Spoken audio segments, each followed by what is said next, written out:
Shalom. Que la paz de nuestro Padre Celestial sea con cada uno de ustedes. Espero que todos estén bien y que estén más enamorados del Eterno que hace unos cuantos minutos.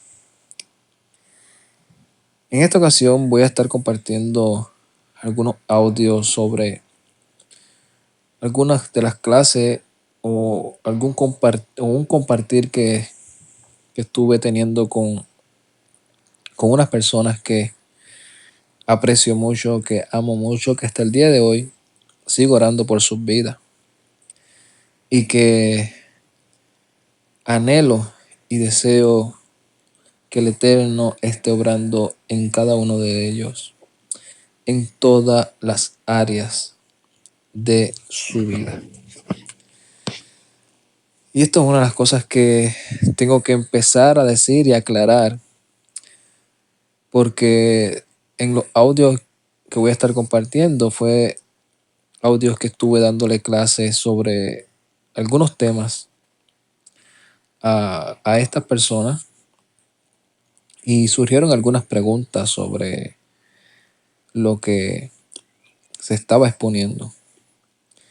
Y quiero dejar saber bien claro que ninguna de las respuestas que di la di con la intención de creerme mejor que ellos, ni de querer ser una persona que le estuviese imponiendo lo que yo creo, sino como parte de un desafío, como les dije, un desafío a seguir creciendo en lo que decimos que creemos, a seguir mejorando, a reconocer que si todavía no somos perfectos, significa que tenemos que mejorar. Si todavía no hemos llegado a la madurez del varón perfecto, significa que hay cosas de las cuales tal vez tenemos que seguir reflexionando.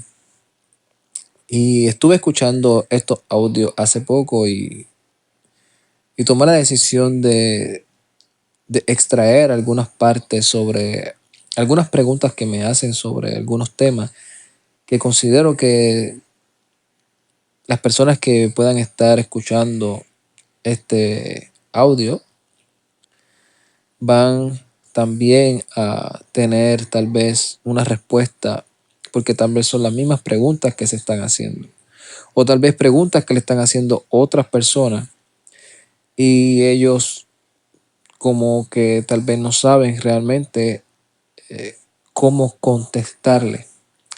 Y en estos audios pues tocamos algunos de esos temas donde se nos preguntan algunas cosas y les contestamos.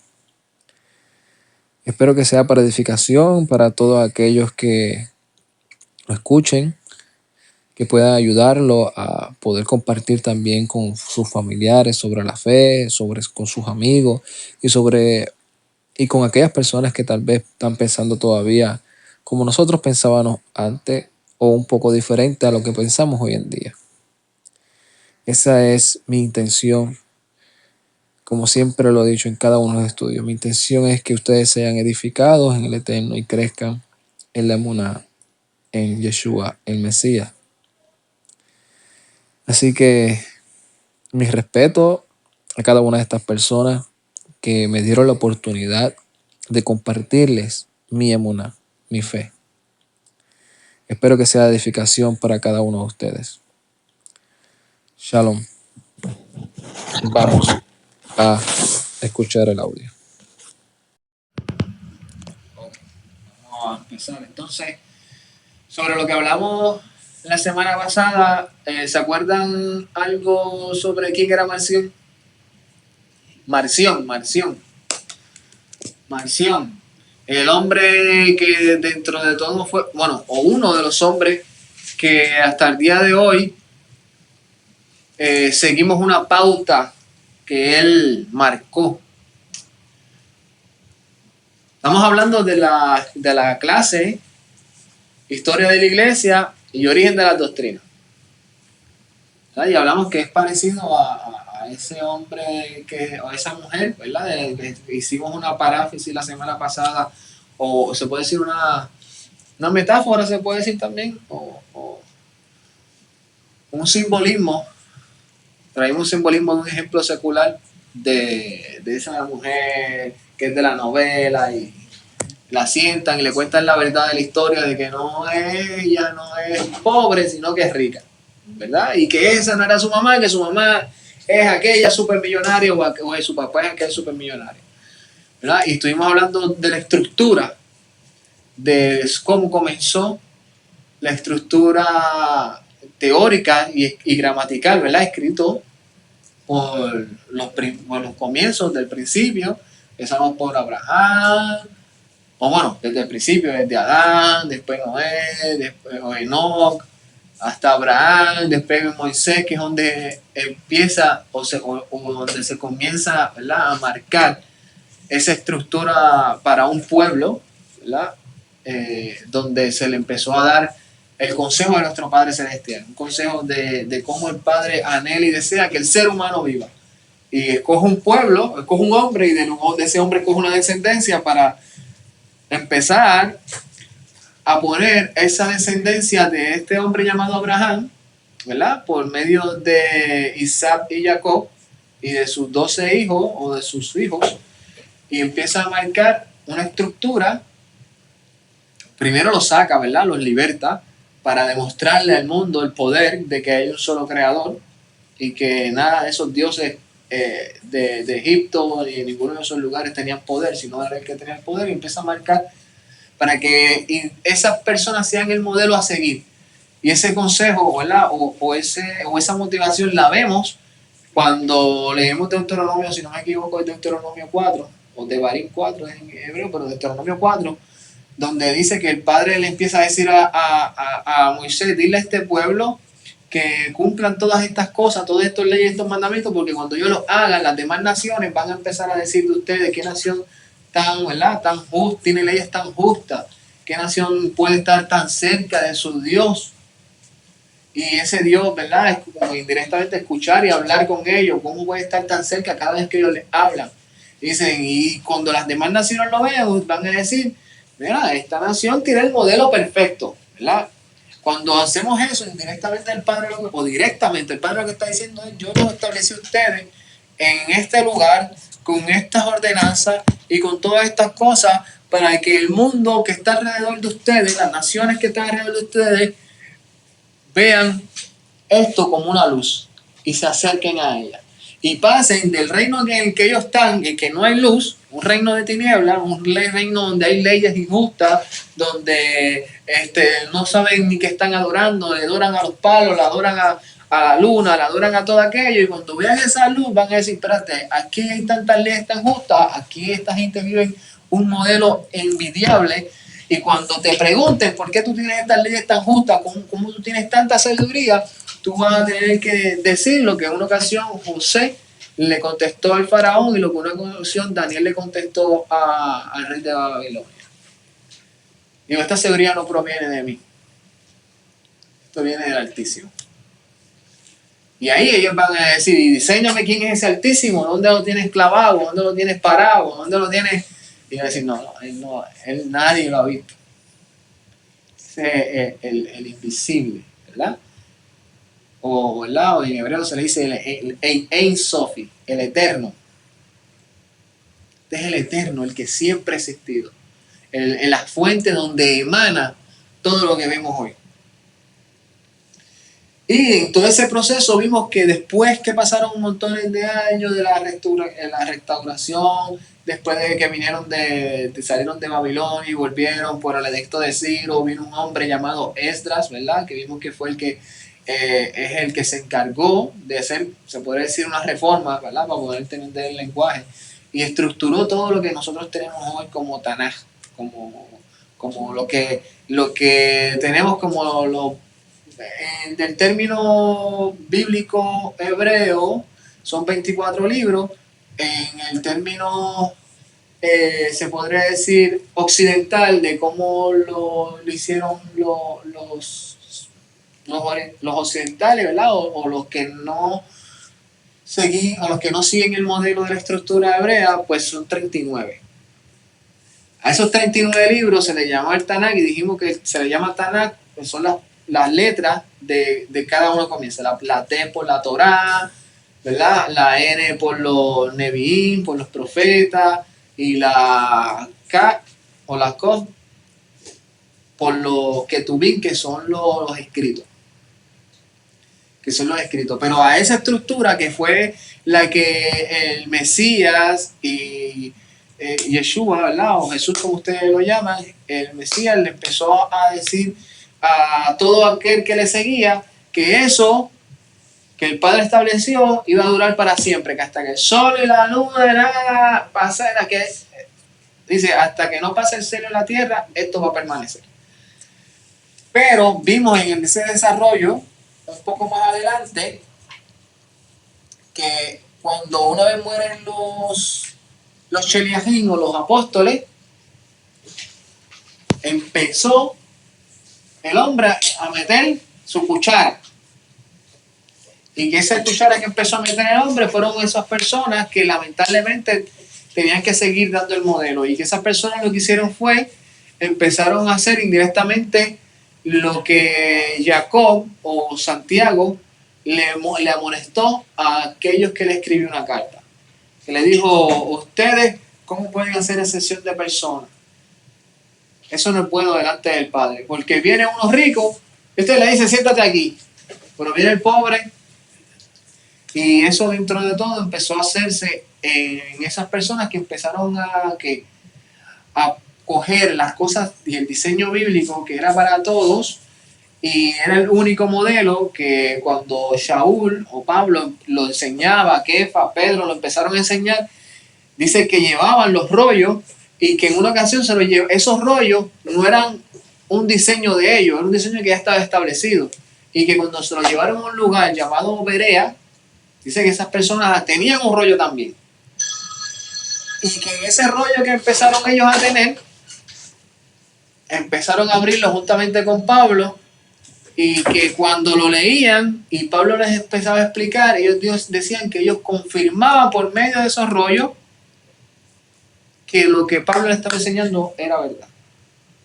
Eso está relatado en el libro de los Hechos.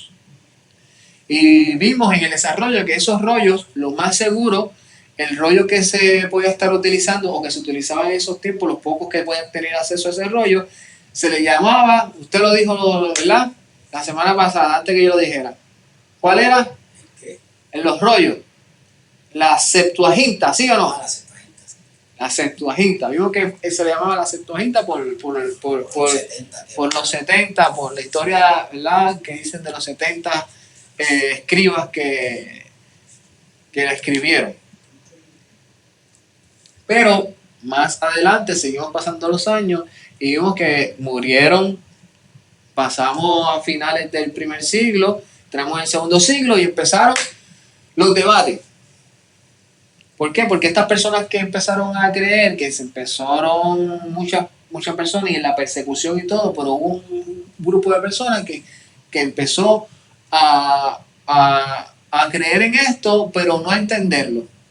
Y lo que hicieron fue que lo moldaron a lo que ya tenían, al conocimiento que ya tenían. Yo digo que el centro de capuchino, yo digo, ¿qué es eso? Tiene que tener un número. El centro de estoy llamando al centro, estábamos llamando del centro de capuchino y yo digo, no sé quién es esto. Y vimos que ese modelo, ¿verdad? Que empezaron ellos a adoptarlo a esas personas que estaban creyendo, que eran personas elocuentes, con mucho prestigio, ¿verdad? Que habían estudiado en las escuelas de Egipto, montones de escuelas, ¿verdad? Místicas y filosóficas del concepto griego y no del concepto hebreo o bíblico. Empezaron a ellos a adoptar y esas personas llevaron todo esto a las altas jerarquías hasta llegar al punto de que hasta el emperador de Roma escuchó todas esas cosas y una supuesta visión que dice que él tuvo, de ahí empezó él a poner como oficialización, ¿verdad?, la creencia de estos seguidores que estaban siguiendo al Mesías, pero conforme a sus conceptos, no conforme al concepto. Y que trajo muchas libertades, ¿verdad? paró la opresión y las persecuciones que habían hacia estos grupos, pero no del todo. ¿Por qué? Porque paró, pero cuando vio que habían otros grupos que también creían en el Mesías de Israel, que no se adoptaron a su edicto, ¿verdad? Que estuvimos viendo el edicto del concilio de Nicea, que no se adaptaron a esos edictos que él dio, esas personas él los empezó a perseguir. Y esas personas sí siguieron sufriendo la opresión. ¿Por qué? Porque una de las cosas que vimos que él puso, que hasta el día de hoy, una de ellas hasta el día de hoy, ¿verdad? Ha sido un debate porque aunque se sabe que él fue el que lo dijo y aunque se sabe que, perdón, que toda la historia lo confirma, pues está todavía el debate de que él dijo, no, el día oficial de conmemoración o de descanso va a ser el primer día de la semana. ¿Por qué no va a ser el séptimo día de la semana como dice la Escritura? Porque a ellos desconocer que eso que dice la Escritura lo estableció el Padre, pues ellos dijeron, eso es de los judíos. Y nosotros no queremos nada que ver con los judíos. Y como eso es de los judíos, y las fiestas que ellos practican, o los días que ellos conmemoran, eso es de ellos, eso es su tradición, eso es su cultura, esa es su manera de vivir. Nosotros ahora estamos viviendo bajo otro modelo, que son los modelos que sí hemos aceptado a ese Mesías, y el Mesías los rechazó a ellos y adoptó a un nuevo pueblo, que somos nosotros, los llamados gentiles, por falta del desconocimiento de que el Mesías, a quienes escogió, ¿verdad?, como columnas para llevar esas buenas nuevas, fueron a 12, bueno, a montones, a miles, pero estableció 12 como columnas, y esos 12 se le llamaron apóstoles, y los 12 eran la nacionalidad israelita, ¿verdad? No puedo decir, se le podía decir judía también, pero yo no la llamo judía, porque judía viene de un concepto de una de las tribus, y no era una tribu nada más, habían 12, ¿verdad? Pero conforme al tiempo y como pasaron la historia, pues empezaron a llamarle los judíos a todo aquel que vivía en la región donde regresaron de Babilonia. Si era, por ejemplo, de la tribu de Benjamín, como el caso de Shaul, de Pablo, pues también se le llamaba judío, pero Pablo reconoce y entiende que dentro de su intimidad, ¿verdad?, como familia, sabían de qué tribu ellos venían. O sea, ellos decían, la gente nos llama judíos, nosotros vivimos en Israel, estamos cerca de Jerusalén, pero nosotros no somos realmente de la tribu de Judá, nosotros somos de la tribu de Benjamín. ¿Verdad? Cada quien sabía de qué tribu era. O el que era levita decía, no, yo soy levita, pero la gente nos conoce como judíos. ¿Verdad? Vamos a poner un ejemplo como en Puerto Rico. En Puerto Rico, si nos vamos afuera de Puerto Rico, la gente nos va a decir, ¿tú eres boricua? Nosotros vamos a decir, sí, pero en nuestro concepto vamos a decir, sí, la gente nos dice que somos puertorriqueños, pero yo soy de Isabela. ¿Entiendes?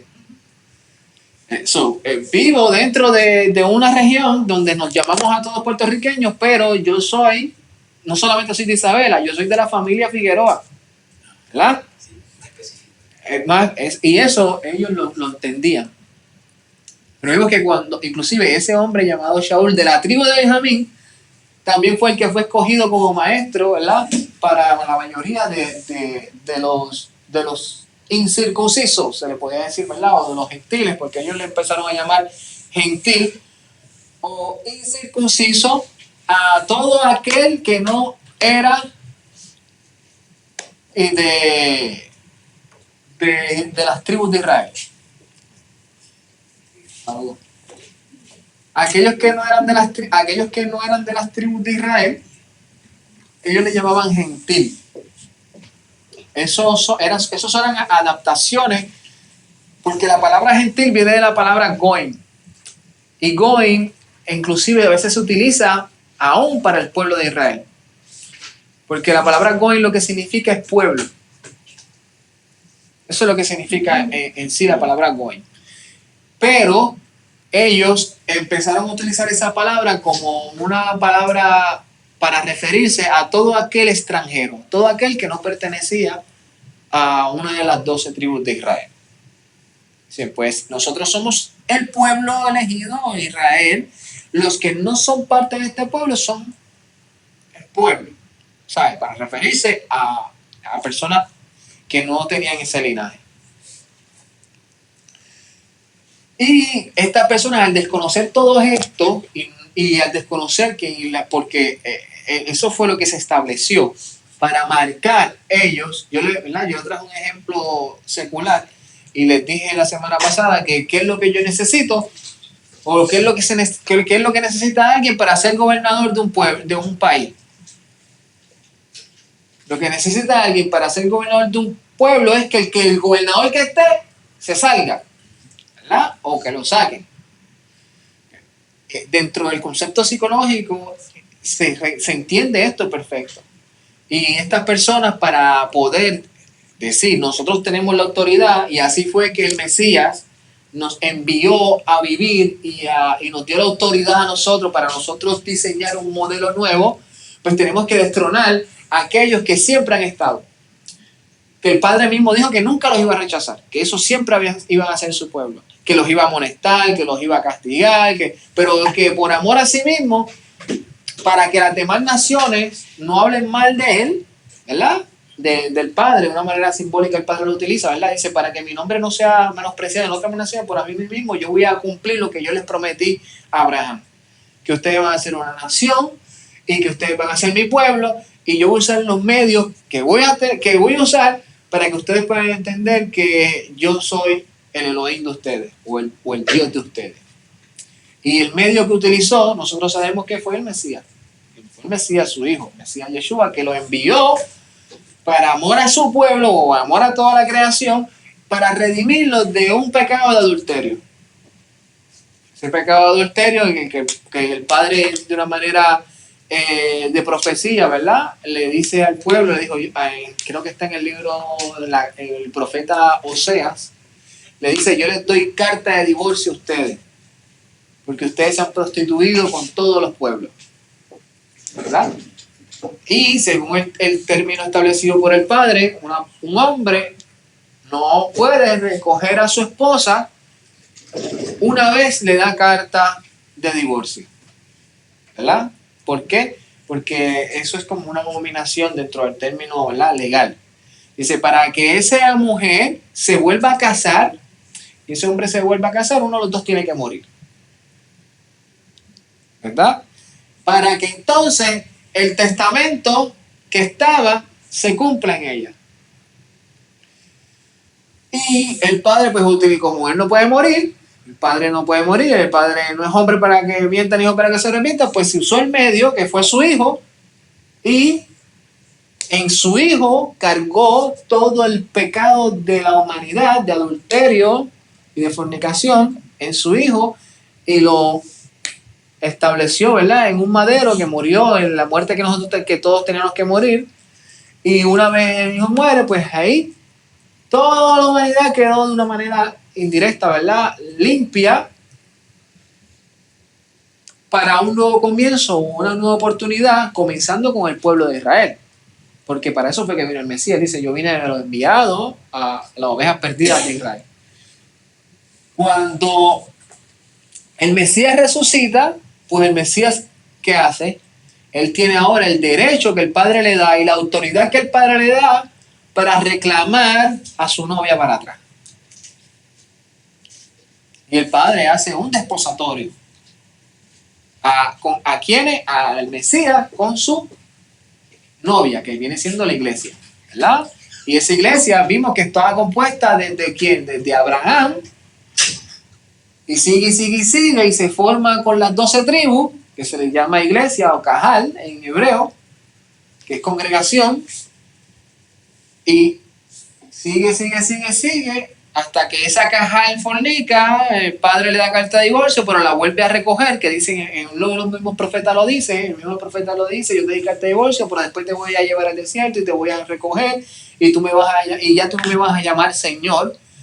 Inclusive en las versiones que podemos tener aún en latín lo dice, ya no me llamarás Baalim, o no me vas a llamar Señor, sino me vas a llamar Ishi. Y la palabra Ish es una palabra de hebreo que es decir, ahora me vas a llamar esposo.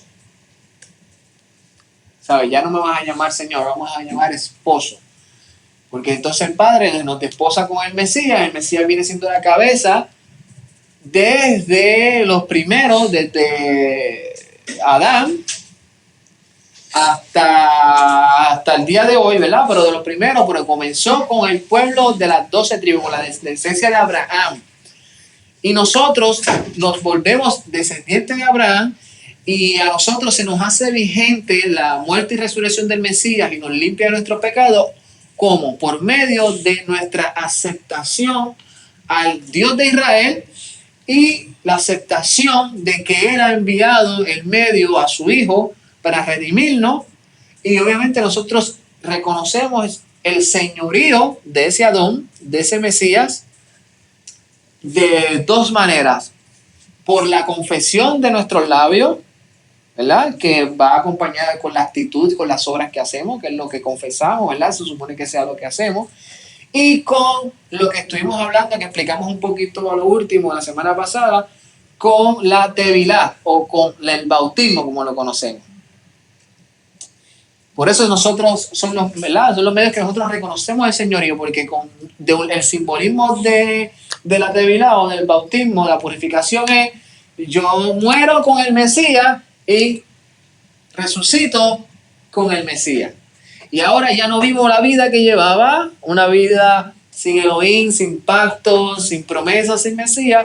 Ahora vivo una vida nueva con el Mesías para reflejar su carácter y yo empezar a crecer hasta la estatura de llegar hasta donde Él, ¿verdad? Pero eso es una obra que el Padre comienza en nosotros y dice la Escritura que el que es fiel la va a completar. Ese modelo, dentro de aquellos que empezaron a creer que se mezclaron y llegó hasta el emperador, lo desecharon y llegaron a decir: no queremos saber nada, porque catalogaron eso como judaizar. Así lo catalogaron. Eso es judaizar. Ahora tenemos un nuevo modelo y vimos que fue la pregunta que les dije sobre Marción, donde en ese tiempo un hombre llamado Marción que dijo que rechazó todo lo que tenía que ver con los judíos, rechazó aún las cartas de Pablo, de Santiago, de Judá, y se quedó solamente con el Evangelio de Lucas, rechazó el Evangelio de Mateo, el Evangelio de Juan y el Evangelio de Marco, se quedó solamente con el de Lucas y con una que otra carta de las de Pablo, y él añadiéndole algunas cosas para su beneficio. Y dijo: ahora ya nosotros no estamos bajo las leyes de ese Dios malo del Antiguo Testamento, como así él le llamó, porque ese era un Dios malo. Ahora nosotros estamos bajo este Dios de amor, y le estableció que hasta el día de hoy nosotros tenemos marcado en cada una de las Biblias que tenemos: Antiguo Testamento, Nuevo Testamento. Eso hasta ese momento no se había considerado como para establecerlo, porque todo el mundo lo que tenía era el Tanaj. Nadie tenía ni las cartas de Pablo, ni los evangelios. Eso se movía de lugar en lugar en las comunidades de los creyentes en Yeshua. Y vimos que luego de muchos años fue que se reorganizaron algunas personas y establecieron esos libros como un canon. Como decir, un tomo de que ahora aquí están los escritos de los apóstoles que se dividen o se componen entre los evangelios, que son los testimonios de la vida del Mesías, ¿verdad? Aquí en la tierra, y de los testimonios y de la vida de los apóstoles, que son el libro de los Hechos, y de las cartas a las comunidades que creyeron en el testimonio de ellos. Esas cartas que se le escribieron por ejemplo, a los que creyeron, pues son dependiendo en los lugares donde se encontraban. Unos se encontraban en una región llamada Éfeso, y ellos le escribían a esa comunidad. otros en la de Tesalónica, otros en la de Galacia, o así. Pero este hombre llamado Marción pues estableció eso, que hasta el día de hoy todo el mundo lo tiene, y por eso es que de ahí, o se puede decir que de ahí empezó también a tener ese growth, ese crecimiento de lo que se le puede llamar la doctrina de la solo gracia. Ahora nosotros vivimos bajo la gracia, ya no vivimos bajo la ley. ¿Okay? ¿Por qué ya no vivimos bajo la gracia y bajo la ley? Pues es verdad, eso se podría decir que sería para otra clase, otro tema. Pero para resumir, ¿verdad? Vemos que desde el comienzo el Padre nunca dio la ley para la salvación. Todo el mundo es salvo por la gracia. Pero todos aquellos que son salvos por la gracia viven bajo la ley del que nos salvó por su gracia. ¿Ok? Y si esa ley no cambia, pues tenemos que considerar cómo yo aplico esa ley, ¿verdad? Para mi vida, hoy. Y sabemos que no la aplicamos conforme a las tradiciones judaicas, sino conforme al testimonio del Mesías y de esos apóstoles que siguieron el modelo que el Mesías estableció. O sea, si se podría decir en resumen, seguimos el modelo desde Yohanan, o desde Juan el Bautista, hasta la muerte de Yohanan o Juan, el que reveló la carta, que es la última, ¿verdad? La carta de los Apocalipsis, que es la de revelaciones. En ese ciclo de tiempo está nuestro modelo a seguir. De ahí para adelante empezó Marción, empezó Tertuliano, empezaron, que fue lo que estuvimos hablando la semana pasada. Empezaron todas esas personas a establecer montones de cosas, que una de las cosas que yo les dije, ¿verdad? Que es que una de las cosas que todos tenían en común era que ninguno eran hebreos, que todos rechazaron todo lo que tenía que ver con el modelo establecido por el Padre, porque lo catalogaron como judaizante, que Constantino pues empezó a tener ese edicto de que ahora no es el sábado, ahora es el domingo, ahora ya no es Pesaj, o la Pascua ya no va a ser el 14 de Aviv, ahora va a ser en esta fecha, con este nuevo calendario, y se va a celebrar de esta manera, entre otras cosas que se fueron desarrollando conforme al tiempo, que fueron aquellos mártires que murieron porque el emperador, ¿verdad? O se podría decir las autoridades de ese tiempo los perseguían, y cuando los cogían le decían: toma, vas a comer esto. Le ponían un lechón o le ponían algo que ellos sabían que la escritura que ellos seguían les decía: no comas esto. Y esas personas que murieron porque dijeron: no, yo prefiero morir antes de violar un mandamiento.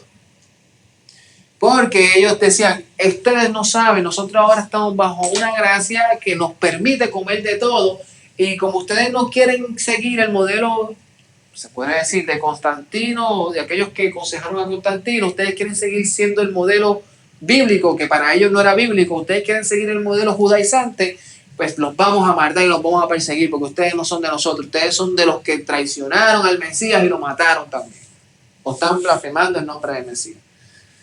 Y así siguieron los años hasta llegar hasta lo que vemos hoy, que aquí empezamos con las nuevas maneras del cristianismo. Vamos a leer un poquito